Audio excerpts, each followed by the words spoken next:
দর্শক বন্ধুরা, কোঠা আন্দোলনের মধ্যে ভাইরাল হওয়া এই ভিডিওটা এই ছেলেটা প্রথম গণভবনে প্রবেশ করে এবং তিনি মজিবরের মতো সানগ্লাস লাগিয়ে ছবি ওঠে এবং আশেপাশে ভিডিও করতে থাকে।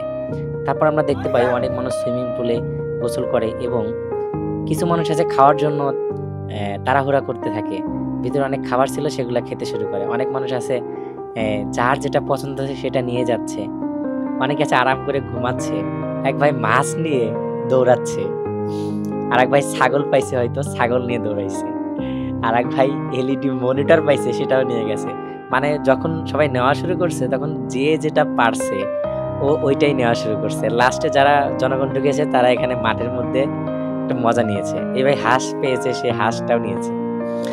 যাই হোক, এইরকম কিছু ভিডিও ভাইরাল হওয়াতে এই কোঠা আন্দোলন এবং শেখ হাসিনার দেশ থেকে পালিয়ে যাওয়া এটা একদমই রোমান্টিক হয়ে যায়।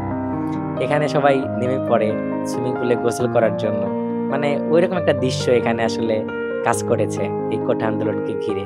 সো গাইস, ভালো লাগলে অবশ্যই চ্যানেলটা সাবস্ক্রাইব করে পাশে থাকা বেল আইকন বাজিয়ে দিবেন।